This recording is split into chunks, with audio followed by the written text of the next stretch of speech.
Bonjour à tous, donc aujourd'hui on se retrouve pour une nouvelle vidéo et aujourd'hui je vais vous parler de grossophobie.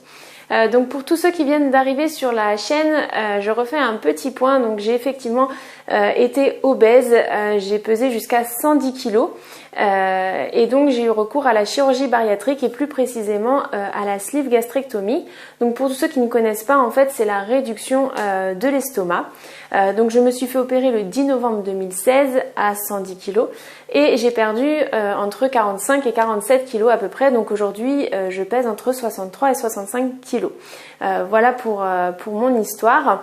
Avant de commencer la vidéo aussi, je voulais faire un petit point tout simplement parce que c'est une vidéo qui m'a été demandée depuis fort longtemps par plusieurs abonnés et donc voilà, c'était important que je vous fasse cette vidéo.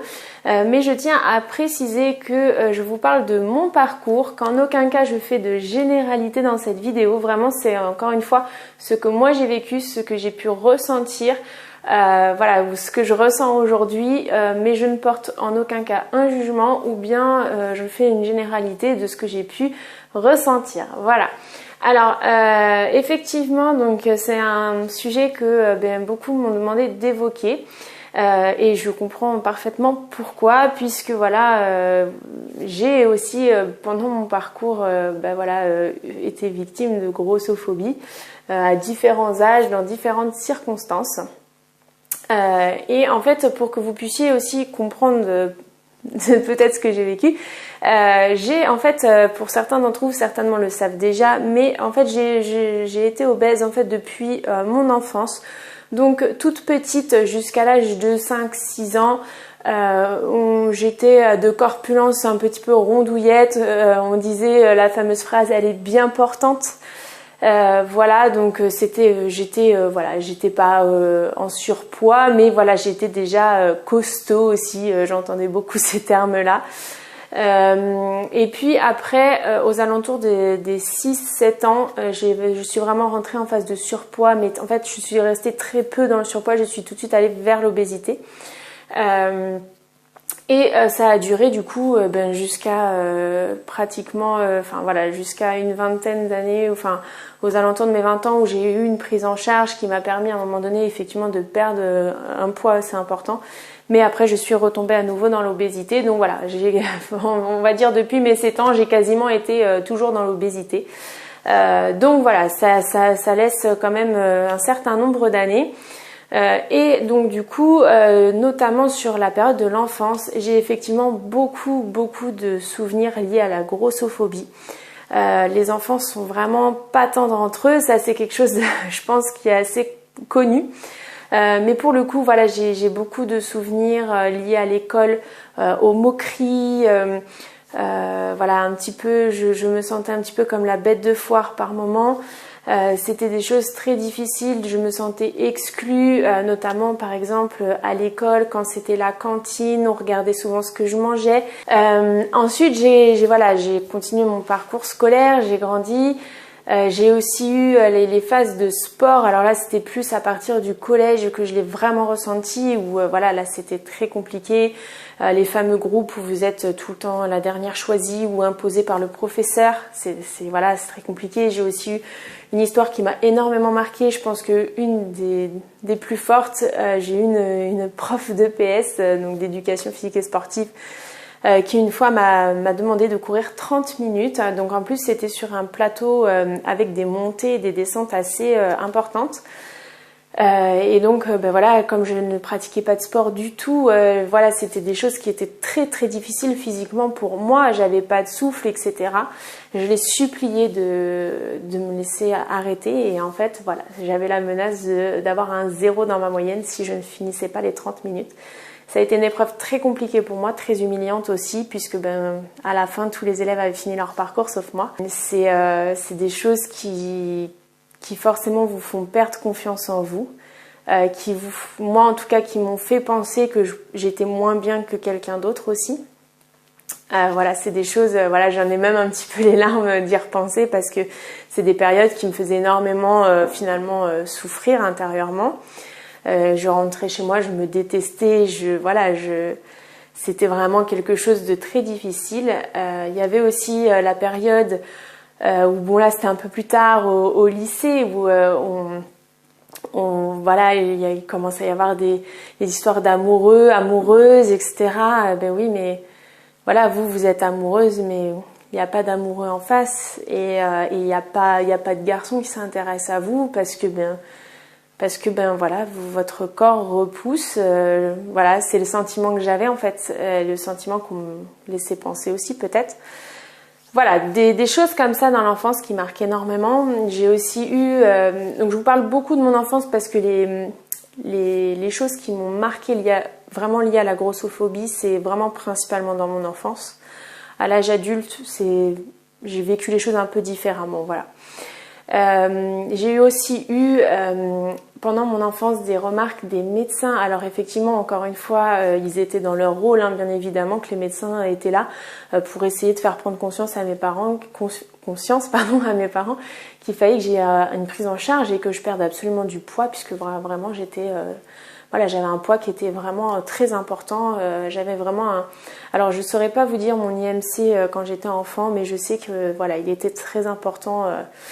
Par rapport à mon âge quoi, et que à chaque fois que j'avais à voir un médecin, le médecin faisait tout ce qu'il pouvait pour faire entendre à mes parents qu'il fallait absolument que je sois prise en charge.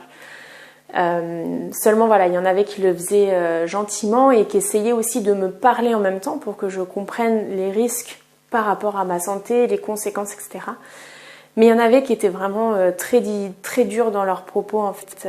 Voilà, c'était genre waouh, mais c'est pas possible, mais comment vous pouvez laisser faire ça, mais bon, voilà, des choses qui marquent énormément parce que quand je rentrais chez moi, je me sentais en tant qu'enfant, je me regardais dans la glace, des fois j'étais dépourvue face à mon propre corps en fait, je savais plus quoi penser de moi, je me disais mais même le médecin, il peut rien faire pour moi, voilà, c'était très très compliqué pour moi de gérer toutes ces émotions pendant l'enfance.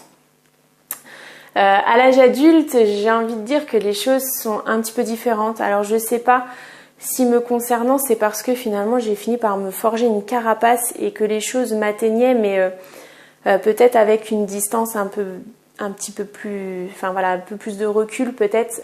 Et je crois en fait que j'ai pris conscience vraiment ce qu'était la grossophobie une fois que j'ai perdu du poids.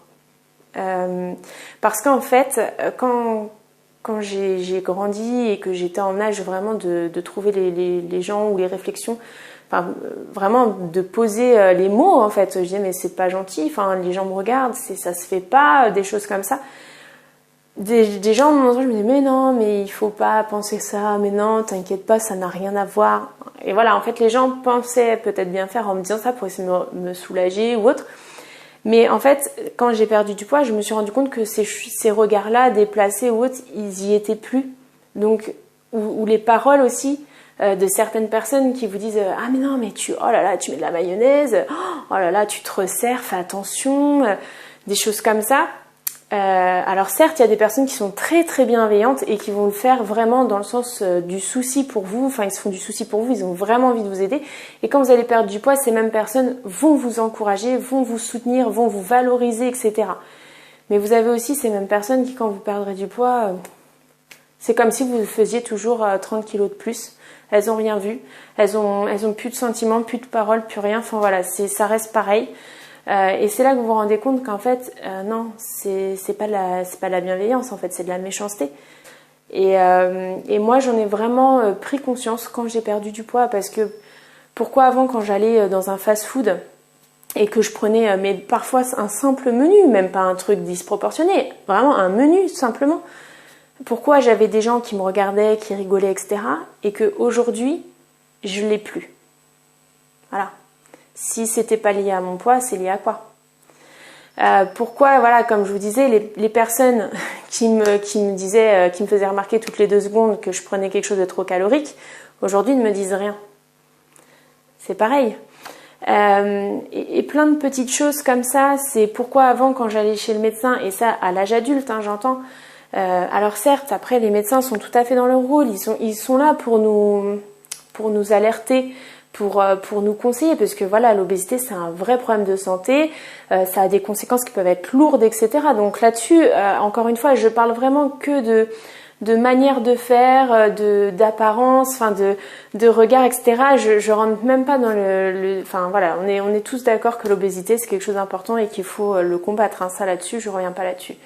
Mais pourquoi un médecin quand vous venez le voir parce que je sais pas, vous avez une migraine ou autre, des fois même avant de traiter ma migraine, on me parlait de mon poids. Alors certes, ok, il faut m'alerter.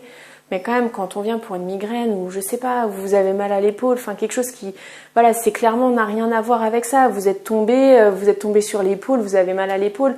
Bon bah ok, peut-être le poids n'arrange rien, mais enfin c'est pas votre poids qui vous a cassé l'épaule. Enfin voilà, il y avait des exemples comme ça.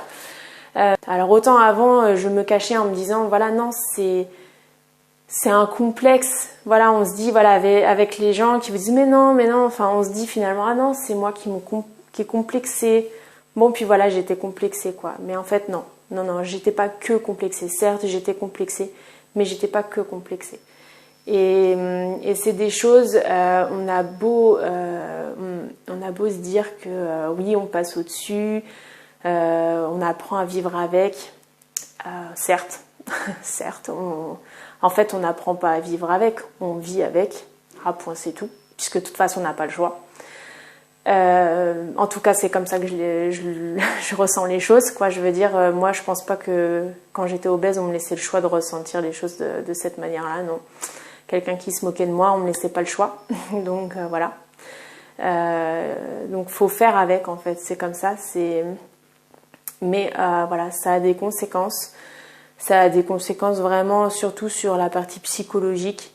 Voilà, je veux dire, quelqu'un qui est en obésité, qui est en surpoids, c'est pas quelqu'un de sale, c'est pas quelqu'un de repoussant, c'est quelqu'un qui a des sentiments, qui a des valeurs. Je veux dire, aujourd'hui, j'ai les mêmes valeurs que lorsque je faisais 110 kilos. Je suis la même personne. Je pense que voilà, c'est vraiment quelque chose qu'il faut, faut éduquer en fait, éduquer, expliquer, faire comprendre aux autres que les gens, même si ils ont une apparence corpulente, ils ont un petit cœur de la même taille que le leur.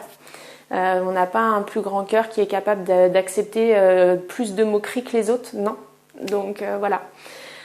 C'est des choses en tout cas, qui me tiennent très à cœur aujourd'hui parce que avec aussi le parcours de la chirurgie, je me rends compte à quel point c'est difficile sur toute une vie de combattre l'obésité. Voilà, je le disais encore, certes aujourd'hui j'ai une corpulence normale, mais chaque jour dans mon quotidien je combats l'obésité. Il y a des choses qui reviennent, il y a des tempéraments, des comportements alimentaires qui sont difficiles à vaincre sur le long terme.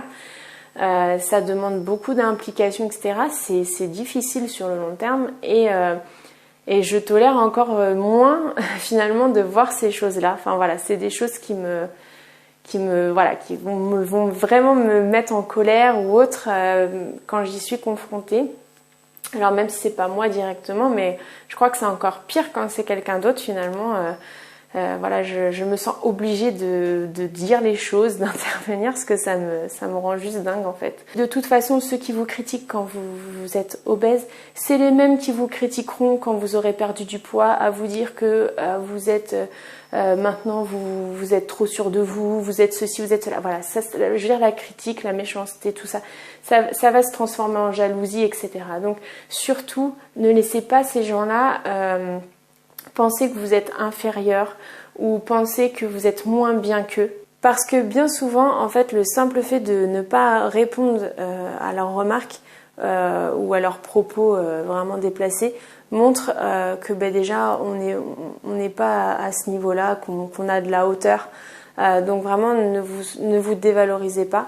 Encore une fois, je l'ai déjà dit et je le répète, il y a aussi des personnes qui sont en situation d'obésité ou qui sont ronds, en surpoids et qui se sentent bien dans leur peau, qui sont à l'aise avec leur apparence, etc. Et encore une fois, je le respecte aussi totalement. Bien évidemment que voilà, là je m'adresse aux personnes qui comme moi ont pu ressentir des complexes, des gènes, haine, des sentiments de dévalorisation, etc. Hein. C'est pas, comme je l'ai vraiment dit en début de vidéo, je ne fais pas une généralité. Voilà, donc j'espère que la vidéo vous aura intéressé. Pour tous ceux qui ne sont pas abonnés et qui souhaitent le faire, surtout n'hésitez pas en cliquant sur le petit cercle dans lequel apparaît mon visage juste ici.